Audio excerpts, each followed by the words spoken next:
Hello students, let us continue the sex determination in honeybees. As earlier only I told you, this question is asked in the previous before last year for 5 marks, 3 marks question. It's very important. You have to prepare, you have to work out this problem. It is asked in the previous, 2 years back it is asked the sex determination in honeybees. This sex determination in honeybees also called as haplodiploid type of sex determination. I'll let you know why it is called haplodiploid type of sex determination. Okay. So in the honeybee, this method of sex determination is called haplodiploid type of. Haplo means haploid, diploid means diploid. That is male honeybee. Now see here, the male honeybees are haploid in nature, having the chromosome 16. Okay, the male honeybee contains 16 chromosomes, and whereas the female honeybee, they are diploid in nature, containing 32 chromosomes. This is diploid, this is haploid. Now female honeybee produces ova. So this produces ova by the process called meiosis. So female honeybee undergo gametogenesis or meiosis by the process called meiosis and produces ova. Okay. And male honeybee produces sperms. Male honeybee produces sperms by the process called mitosis. In female meiosis, in a male mitosis.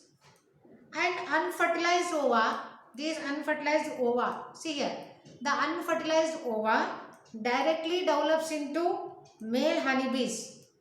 Unfertilized ova directly they develop into males. They are called drones.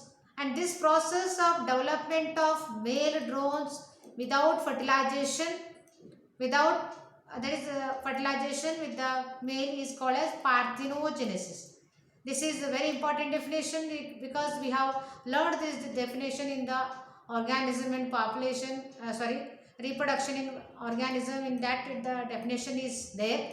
So what is parthenogenesis? Is the process in which the unfertilized egg directly develop into the male individual, that is called as drones.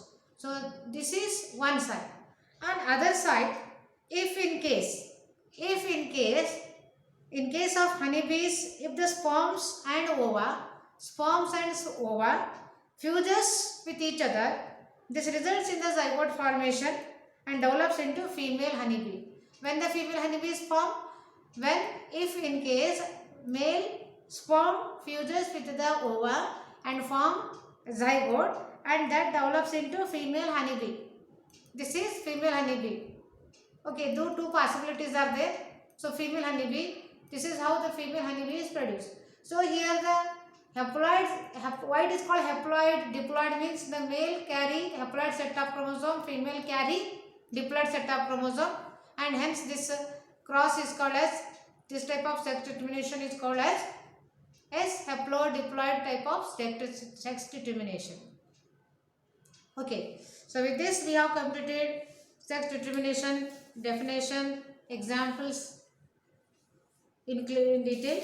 Now we will move towards the most important concept, that is polygenic inheritance. Polygenic inheritance. Already we have understood the meaning of inheritance. So what is inheritance? So inheritance means the pattern of transmission of characters. Okay, is from parents to offspring is called as inheritance. So we are going to learn today polygenic type of inheritance. Okay, polygenic definition let us understand. So as I wrote here, it is an expression of trait. It is controlled by 2 or more number of genes is called as polygenic. It's very simple definition. Usually a pair of allele, okay, pair of gene or pair of allele control a single body character. So in the Mendel chapter, in the Mendelism, in the Mendel character Cross we have monohybrid cross, dihybrid cross we have learned. Okay, pair of gene, pair of allele controls single character, that is height of the plant, capital T, pair of allele controls single character. Okay, like that. But here, what is the possibility here in a polygenic inheritance? It is an expression of character. Trait means character. When the expression of character taking place, that is controlled by two or more number of genes. Usually the pair of gene control a single character, but there is a possibility of controlling of character. Genes are going to control the characters which are two or more in number. Sometimes the genes may be two or more in number and they control the characters. Okay, they control the single character. A single character is controlled by two or more number of genes. Now it is clear now. Single character. Trait means character. When a character is expressed, that particular character is controlled by two or more number of genes is called polygenic inheritance. Okay. The best example as we have skin color of a human. Okay. Eye color, height also. This is an example. So let us work out one example. So there is one example. The human skin color is a classic example of polygenic inheritance. Here what happens in a polygenic trait? Okay, to understand this, let us assume that there are three genes. There are three genes, capital A, B, C. So these capital A, capital B, capital C, these are the three genes which are going to control the skin color of a human. And these capital A, capital B, capital C, they are existing in a dominant form. Okay, the color with dominant form A, B, C, these are responsible for dark color, dark skin color. They control dark color skin of a human. Okay, A, B, C capital. Whereas the recessive form, its recessive forms are, the genes recessive forms are small a, small b, small c. These alleles recessive forms are going to control the skin color, light color. So this character is controlled by small a, small b, small c.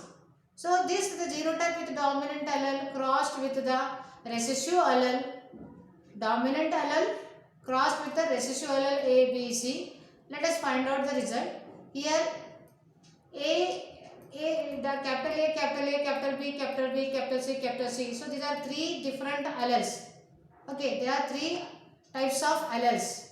Dominant alleles. Three genes or three alleles, dominant alleles. When crossed with the recessive alleles, small a is going to form one type, small b second, third, small c. So three different alleles are here. So they are going to form a gametes, and here diploid to haploid ABC, capital, small. So after crossing, what we are getting? Okay. So here in the cross, after cross, we are getting.